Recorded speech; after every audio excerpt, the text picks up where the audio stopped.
여러분 한 주간 평안하셨죠? 오늘 시편 산책, 오늘은 시편 147편입니다. 전체가 20절로 되어 있는데요. 말씀 봉독합니다. 할렐루야, 우리 하나님께 찬양함이 선함이요 찬송함이 아름답고 마땅하도다. 여호와께서 예루살렘을 세우시며 이스라엘 흩어진 자를 모으시며 상심한 자를 고치시며 저희 상처를 싸매시는도다. 저가 별의 수요를 계수하시고 저희를 다 이름대로 부르시는도다. 우리 주는 광대하시며 능력이 많으시며 그 지혜가 무궁하시도다. 여호와께서 겸손한 자는 붙드시고 악인은 땅에 엎드려 뜨리시는도다. 감사함으로 여호와께 노래하며 수금으로 하나님께 찬양할지어다. 저가 구름으로 하늘을 덮으시며 땅을 위하여 비를 예비하시며 산에 풀이 자라게 하시며 들짐승과 우는 까마귀 새끼에게 먹을 것을 주시는도다. 여호와는 말의 힘을 즐거워 아니하시며 사람의 다리도 기뻐하지 아니하시고 자기를 경외하는 자와 그 인자하심을 바라는 자들을 기뻐하시는도다. 예루살렘아 여호와를 찬송할지어다. 시온아 내 하나님을 찬양할지어다. 저가 내 문빗장을 견고히 하시고 너희 가운데 자녀에게 복을 주셨으며 내 경내를 평안케 하시고 아름다운 밀로 너를 배불리시며 그 명을 땅에 보내시니 그 말씀이 속히 달리시는도다. 눈을 양털같이 내리시며 서리를 재같이 흩으시며 우박을 떡 부스러기같이 뿌리나니 누가 능히 그 추위를 감당하리요. 그 말씀을 보내사 그것들을 녹이시고 바람을 불게 하신즉 물이 흐르는도다. 저가 말씀을 야곱에게 보이시며 그 율례와 규례를 이스라엘에게 보이시는도다. 아무 나라에게도 이같이 행치 아니하셨으니 저희는 그 규례를 알지 못하였도다. 할렐루야, 아멘. 오늘 1절에 있는 말씀대로 하나님을 찬양함이 선하고 마땅하다 라고 하는 제목으로 말씀을 나누려고 합니다. 지난주부터 우리가 본 시편 146편부터 150편까지는 할렐루야 시편이라고 합니다. 할렐루야라는 단어로 시작해서 할렐루야로 마치는 내용입니다. 하나님을 찬양하고 감사하고 하나님을 높이는 그런 내용입니다. 지난주에 봤던 시편 146편은 개인적인 시편입니다. 내가, 나의 이런 단어들이 많이 나오고요. 그 반면에 오늘 보는 147편은 우리라고 하는 공동체의 감사 예배시의 성격이 강합니다. 그래서 우리 하나님이라 라고 고백합니다. 오늘 시편에는 표제가 없기 때문에 누가 지었는지, 언제 지었는지, 어떤 상황에서 지었는지는 알 수 없습니다. 그러나 2절에서 여호와께서 예루살렘을 세우시며 또 13절에 그가 내 문빗장을 견고히 하시고 라고 하는 표현을 보면 아마 예루살렘 성벽 재건을 뜻하는 것으로 보입니다. 예루살렘 성전 건축과 예루살렘 성벽 재건에 대한 내용은 에스라와 느헤미야에 상세히 나와 있습니다. 유대 자손들이 성전 건축과 성벽 재건을 하는데 참 크고 어려운 많은 어려움을 겪었습니다. 페르시아의 고레스 왕의 칙령으로 바벨론에서 돌아온 유다 자손들은 그 이듬해부터 성전 건축을 시작했지만 반대자들의 아주 집요한 방해로 무려 16년 동안이나 중단되었습니다. 그리고 다시 이제 재건을 해서 재개한 지 4년 만에 마침내 성전을 완공했습니다. 성전을 재건하는 와중에 반대자들의 방해로 인해서 정말 예루살렘 성벽은 무너지고 성문은 불이 탄 채로 방치되어 있었습니다. 성전 건축이 된 후 72년이 지나서야 느헤미야의 주도 아래 예루살렘 성벽이 52일 만에 기적적으로 재건되었습니다.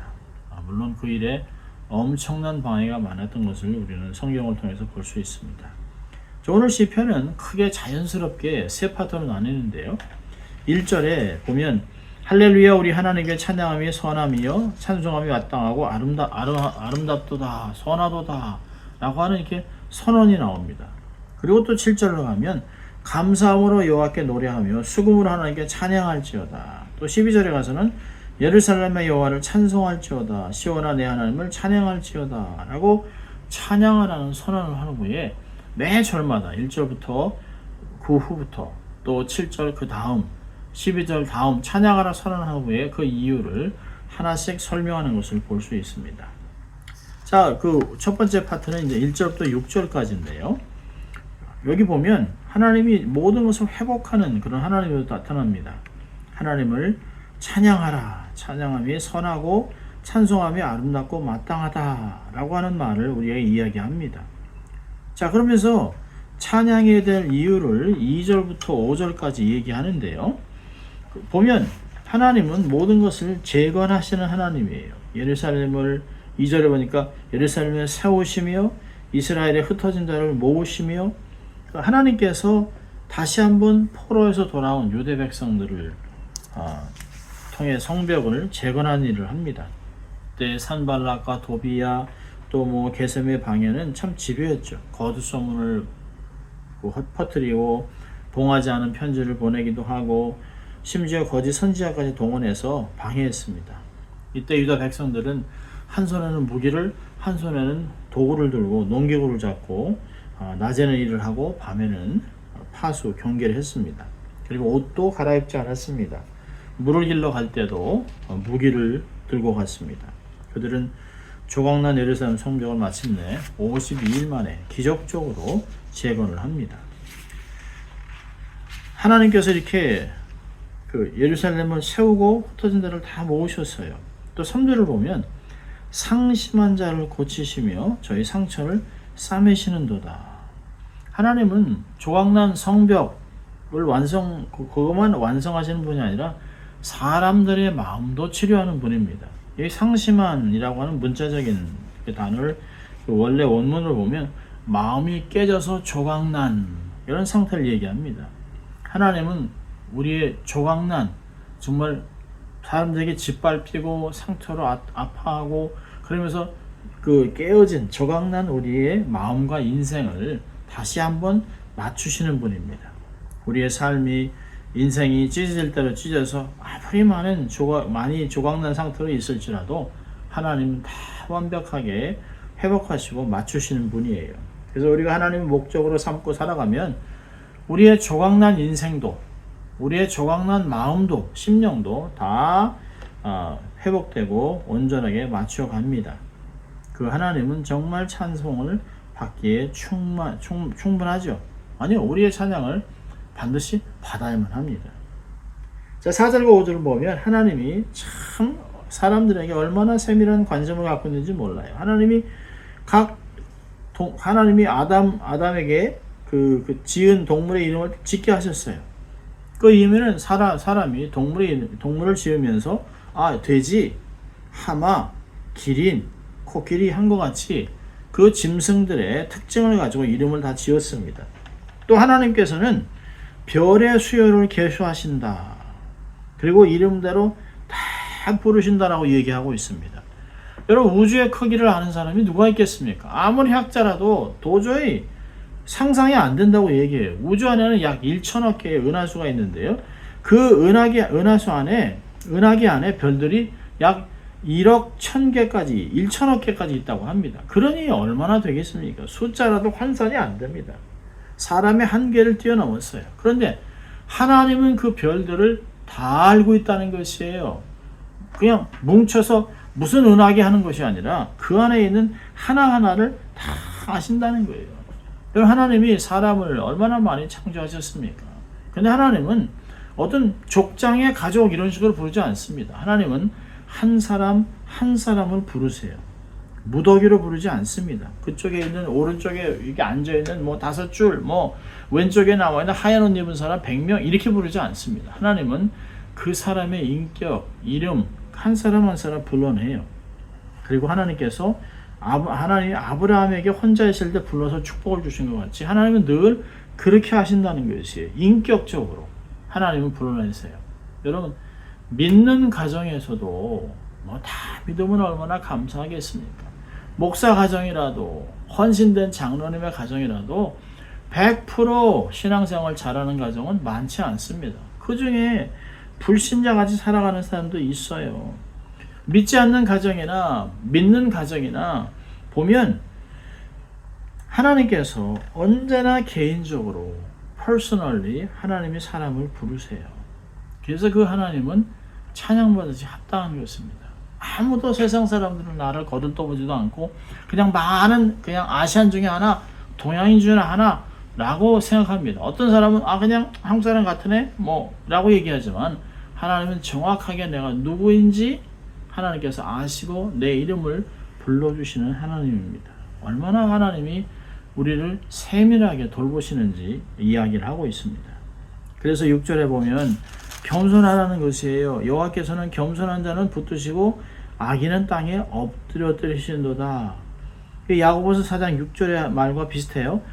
더욱 하나님이 큰 은혜를 주시나니 그러므로 일렀을 때 하나님이 교만한 자를 물리치시고 겸손한 자에게 은혜를 주신다. 반대로 악인은 땅에 엎드려뜨리는 것이에요. 하나님이 베드로전서에서는 하나님이 교만한 자는 대적하신다라고 얘기하고 있습니다. 무섭죠. 우리가 살아갈 수 있는 길은 하나님 앞에 겸손한 것입니다. 자, 7절부터 11절까지 두 번째 파트는 감사함으로 여호와께 노래하며 수금으로 하나님께 찬양하라. 그러면서 찬양할 이유를 7절부터 쭉 9절까지 이야기합니다. 산에 풀이 자라게 하시고 들짐승과 까마귀 새끼에게 먹을 것을 주신다라고 얘기하고 있습니다. 여기서 얘기하는 풀은 하찮은 것이에요. 그냥 아침에 폈다가 저녁에 지는 그런 하찮은 것인데도 하나님이 그 아무도 관심을 갖지 않는 미미한 풀에도 하나님이 구름으로 덮어주시고 비를 주시고 또 생명을 유지할 수 있도록 해준다고 얘기하고 있습니다. 구름으로 하늘을 덮으시고 땅을 위하여 비를 예비하시고 그래서 산에 풀이 자라게 하신다. 하나님이 돌보신다는 것이에요. 그리고 이번 들짐승과 우는 까마귀 새끼, 여러분 짐승과 새라고 얘기하지 않습니다. 들짐승은 사람들의 보호를 받지 못하는 야생동물이에요. 까마귀는 부정한 동물입니다. 유대인들은 까마귀들이 새끼를 낳으면 그냥 새끼를 버린다 라고 생각을 해요. 그 정도 부정합니다. 그래서 까마귀 소리가 들리면 귀를 막고 고개를 돌립니다. 우리도 뭐 까마귀 날자 배 떨어진다고 아주 그냥 부정하다고 생각을 하죠. 그래서 까마귀 새끼는 아무에게도 관심의 대상이 되지 않습니다. 오히려 부정하다고 여기는 꺼림의 대상이 되는데요. 심지어 어미에게도 버림받는 이 까마귀 새끼가 울 때 먹을 것을 주시는 분이 하나님이라는 겁니다. 욥기에서는 까마귀 새끼가 까까 울며 배고파 먹이를 달라고 할 때 그에게 먹이를 주시는 분이 누구냐? 하나님이라는 것이에요. 하나님은 우리가 부정하다고 얘기하고 하찮게 여기는 풀, 들짐승, 아무도 돌아보지 않는 그런 짐승들에게도 하나님이 도마뱀부터 시작해서 모든 짐승들에게 하나님이 먹을 것을 주신다는 것입니다. 그런데 여러분, 만물의 영장인 하나님의 형상을 갖고 있는 우리 사람들에게는 얼마나 하나님께서 깊은 관심을 가지고 필요한 모든 것을 공급하시겠습니까? 성경은 여러 곳에서 하나님 우리에게 숨을 주시고 필요한 모든 것을 공급하시고 자기 사랑하는 자에게 온갖 좋은 것을 다 준비해 놓으셨다라고 성경은 반복해서 우리에게 얘기하고 있습니다. 그러면서 의식주 때문에 고민하지 마라. 먹는 것 때문에 입는 것 때문에 어디서 살아야 될지 걱정하지 말고 이건 하나님께서 구하지 않아도 다 주시는 줄 너희가 믿어라. 오직 하나님의 나라와 의를 먼저 구하면 이 모든 것들은 다 너희들에게 더해 주신다. 그렇게 주님께서 인간의 몸을 입고 오셔서 말씀하지 않았습니까? 이렇게 자기 백성들을 귀하게 돌보신 하나님 찬양받으시기에 합당하다는 것이에요. 그래서 하나님이 10절과 11절에 하나님이 얘기합니다. 그렇기 때문에 하나님이 아닌 자기 힘을 의지하고 또 무기를 의지하고 뭐 전쟁에서 말의 힘을 즐겨 그런 사람을 즐거워하지 않는다는 거예요. 기뻐하지 않는다는 거예요. 교만하게 내 주먹을 믿지, 내가 돈을 믿지, 내 기운을 믿지, 이런 사람들은 결코 하나님을 경배하지 못합니다. 하나님을 신뢰하지 않아요. 다 자기들이 백업 플랜을 갖고 있습니다. 여러분 정말 하나님이 기뻐하는 자는 11절에 하나님을 경외하는 자, 그리고 하나님의 인자하심을 바라는 자, 하나님께 소망을 두는 자, 내가 하나님만 의지합니다. 하나님께만 소망을 둡니다. 하나님이 나의 소망입니다라고 고백하는 것, 영혼의 가치를 부여하는 것, 세상적인 것이 아닌 하나님께 영적인 것에 가치를 두고 있는 사람에게 하나님이 그를 기뻐하신다는 것이에요. 10절과 11절에 반대로 얘기하잖아요. 말의 힘을 즐거워하지 아니하고 사람의 다리를 기뻐하지 않는다. 하나님은 기뻐하지 않는다는 거예요. 이제 하나님을 기뻐하는 자는 하나님은 자기를 경외하는 자, 인자하심을 기뻐하는 자를 기뻐한다라고 딱 비교해놨습니다. 겸손한 자, 교만한 자 딱 비교하듯이 이렇게 비교해놨어요. 자, 세 번째 파트는 12절에 예루살렘의 여호와를 찬송할지어다, 시온아 내 하나님을 찬양할지어다 라고 얘기하면서 하나님께서 쫙 자연세계를 다루시는 것을 봅니다. 그러면서 그 찬양할 이유를 12절부터 14절까지는 특별히 예루살렘이 찬송해야 되는 것은 문빗장을 견고케 해주기 때문이라고 얘기하고 있습니다. 여러분, 사실 고대에서는 전쟁할 때 성을 빼앗는 일이 굉장히 중요한 것이에요. 그래서 뭐 높은 담을 쌓기도 하고 또 뭐 불화살을 쏘기도 하고 뭐 성을 무너뜨리려고 하지만 그건 너무 오랜 시간이 걸립니다. 또 너무 힘이 들어요. 너무 많은 피해를 줍니다. 그래서 그들이 원하는 것은 고대 전쟁에서도 정말 몇 사람이 죽음을 각오하고 성문을 부수는 것이에요. 그래서 큰 나무를 베가지고 거기에 바퀴를 달아가지고 그 큰 힘, 그 나무를 가지고 성문을 부숩니다. 성문이 열리면 끝나는 것이. 그러면 성을 빼앗깁니다. 그런데 하나님께서 이 성문이 열리지 않도록 문빗장을 견고하게 만들어 주셨습니다. 하나님이 지켜주셨다는 것이에요. 철저하게 보호해 주셨다는 것이에요. 문빗장을 견고케 하셔서 자기 가운데 있는 자녀들에게 복을 주시고 경내를 평안하게 하시고 아름다운 밀로 너를 베풀으셨다 라고 12절부터 14절까지 하나님을 찬양할 이유를 얘기하고 있습니다. 자, 그리고 15절부터 18절까지 말씀으로 이루는 역사를 얘기합니다.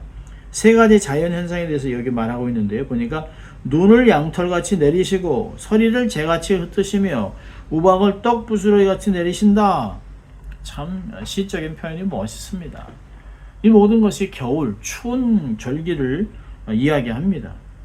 그런데 이렇게 막 추위가 막 삶에 그냥 막 이렇게 임하고 정말 뼛속같이 추운 그럴 때 하나님이 말씀을 보내서 그것들을 다 녹이신다는 것이에요. 놀랍지 않습니까? 말씀이 있으면 우리의 삶이 따뜻합니다. 근데 말씀이 없으면 우리의 삶은 추워요. 냉랭해집니다. 하나님과의 관계도 마찬가지예요. 하나님의 말씀이 영원하고 하나님의 말씀이 불과 같습니다. 그래서 그 말씀이 우리의 삶을 따뜻하게 주는 것이에요. 말씀을 주시는 하나님은 찬송을 받기에 합당하신 하나님입니다. 아무리 추워도 아무리 얼어 죽을 것 같아도 하나님이 보호하시면 말씀으로 우리의 삶을 견고케 하시고 따뜻하게 하시고 눈을 녹이시는 분이라고 얘기하고 있습니다. 말씀으로 역사를 이루시는 하나님이에요. 자, 세 번째로는 이스라엘이 받은 축복을 얘기하는데요. 하나님께서 율례와 규례를 이스라엘에게 주셨습니다. 그러면서 20절에 어느 민족에게도 이런 축복을 주지 않았다는 것이에요. 어느 누구도 하나님의 말씀과 역사를 알지 못한다는 것이에요. 오직 이스라엘 사람들에게만 말씀이 주어졌습니다. 로마서도 그러잖아요. 이스라엘 사람들에게 유익이 뭐냐? 많지만 그 중에 제일 먼저는 말씀을 받은 것이라.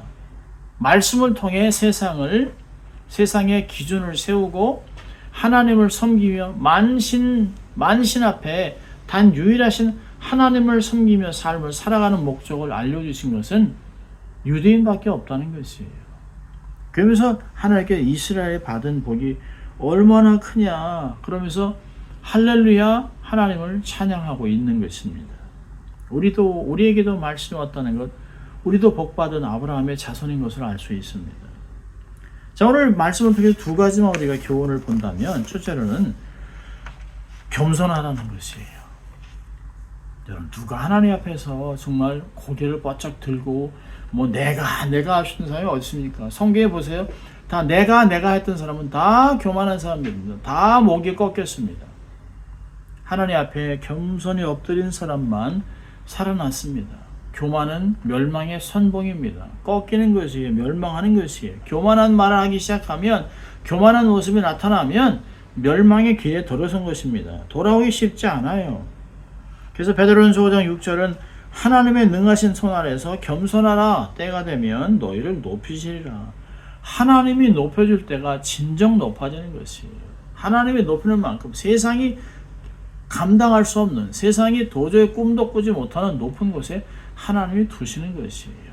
하나님이 나를 높일 때까지 하나님 앞에 겸손하게 곁에 붙어있는, 어떤 분은 그래요, 그냥 매미같이, 구멍나에 붙어있는 매미같이 하나님께 딱 껌딱지같이 붙어있으라는 거예요. 하나님 없이는 살 수 없다. 하나님 가는 곳에 내가 가고 하나님 계신 곳에 내가 있는 것 같은 그런 겸손한 친밀함을 누리라는 것이에요. 두 번째로는 감사하며 사는 것이에요. 여러분, 큰 것에 감사하는 건 불신자도 다 합니다. 여러분, 우리는 하찮은 것부터 감사해야 돼요. 정말 함부로 여길 수 있는, 감사해 보이지 않는 작은 것도 일상생활에 그냥 뭐 이거야 당연하다고 느껴지는 그것부터가 우리가 감사 조건이 되어야 합니다. 하나님의 손길을 느끼며 살아가는 것이, 여러분, 살아있는 것이 감사한 일 아닙니까? 아침에 하나님이 우리 이름을 불러주지 않았다면 다 시체로 남아있는 것이에요. 밤새 그냥 끝나는 것이죠. 어른의 심장이 하루에 103,689번을 뛴답니다. 피는 1억 6,800만 마일을 달립니다. 숨은 23,040번, 두뇌 세포는 700만 개가 활동합니다. 놀랍지 않습니까? 나는 가진 건 아무것도 없는데, 하지만 내가 이 살아있는 것이 어마어마한 하나님의 작품이라는 거예요. 나는 신묘막측하게 창조됐다. 하나님이 내게 내 삶에서 역사하심이 숨 쉴 때, 심장 박동 소리가 들릴 때 내가 다 느낀다는 거예요. 하나님이 하셨다는 것이에요. 하나님을 알아갈수록 더욱 감사가 넘치죠. 하나님과 친밀하게 동행하면서 정말 바울의 권면과 같이 상황과는 상관없이 항상 기뻐하고 쉬지 말고 기도하고 범사에 감사함으로 그리스도 안에서 있는 하나님의 뜻을 이루며 살아가는 우리의 삶이 되어야 하는 것입니다. 오늘도 작은 일에 감사하고 작은 것이라도 하나님을 높여드리고 찬양하는 그런 삶을 사시기를 주의 이름으로 축원합니다. 기도하겠습니다. 하나님 아버지, 감사합니다. 우리를 신묘막측하게 지으시고 우리에게 놀라운 축복을 주신 것 감사합니다. 에베네셀의 하나님, 지금까지 나를 인도하시고 지금도 임마누엘로 함께 하시며 우리에게 승리를 주신 하나님을 우리가 확신합니다. 매 순간 하나님으로 인하여 기뻐하고 즐거워하고 감사하는 저희들 될 수 있도록 하나님 축복하여 주시옵소서. 감사하고 예수님 이름으로 기도합니다. 아멘. 여러분, 한 주간 승리하시기를 바랍니다.